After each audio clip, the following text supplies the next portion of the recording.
Hello and welcome to Dubai Trains, and welcome to another layout design video where I showcase the process and steps to design a layout that not only looks good but also operates well. Hopefully this video will inspire you or otherwise help you to make better layouts and track plans yourself. For today's layout, we're going to make an N-scale track plan for a 10.8 by 8.5 L-shaped tabletop. As always, I start off by a schematic. This schematic will determine the various operations in the flow of traffic, and it will also dictate the exact routes and trackage that you have to have on your layout to make these operations work. So as you see, it's basically a loop with a yard and a staging on one end, and then we have a short line here in blue, and this green track is a very interesting interchange track that also connects the loop from one side to the other so you can turn the train around. This schematic will explain itself later on. So let's get started. Here we see in gray the tabletop. Let's focus on some parts. Let's focus on the branch yard first in the short line. So let's draw that in. That's what you see right here. Here in the bottom, we have a 4-track yard. And here you see a yard lead. Very important, you need to be able to take your train out of the yard to do the classification and the switching. And then the yard goes into this short line that goes through the middle of the layout.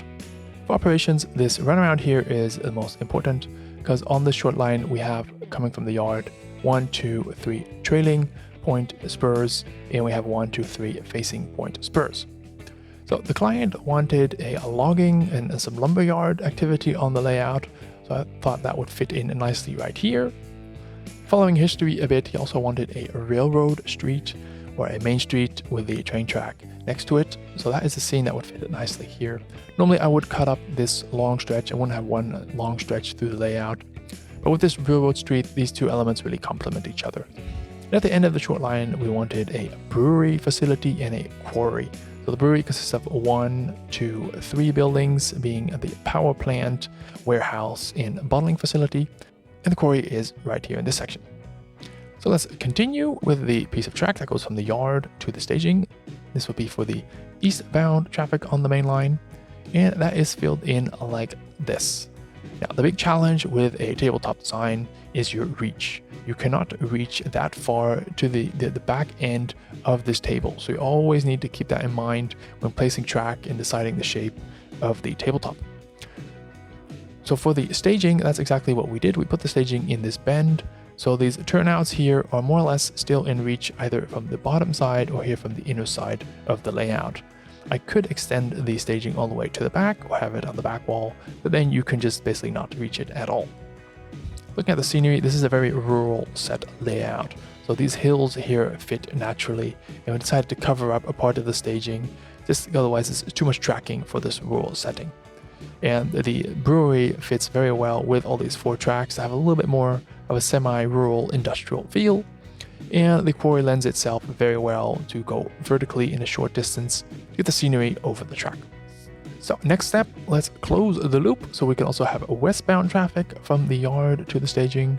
So that's not too complicated, it's just the track that you see right here.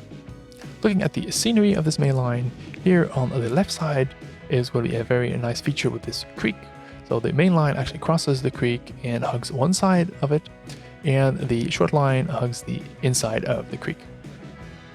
And here on the other side, there is also a water feature. It's more of a river than a creek, and because it's a very rural setting and we wanted some farmland, I planned and envisioned a farmland here in the top corner. So this is an area that you don't really want to reach to that often, and you can extend the farmland into the background to make it look very spacious, vast, and rural.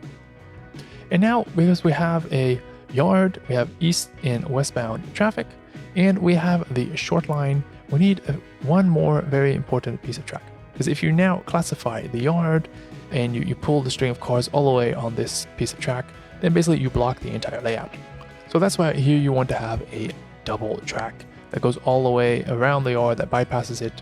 So this section right here could act as an arrival departure, and you can do your switching right here on this yard lead, as I would call it. Now, is this the most ideal track plan? No, you actually want to have 1 or 2 more crossovers right here, but as with all layouts, it's a compromise.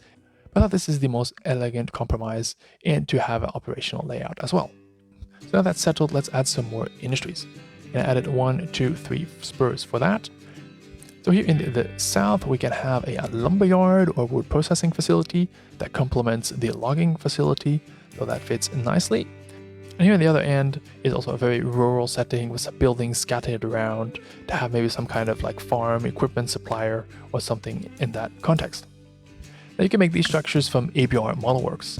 They provide kits and accessories for all model railroaders, who by the way is also a proud sponsor of this channel, so have a look at their website. And there's another industry, to be determined industry here in the north.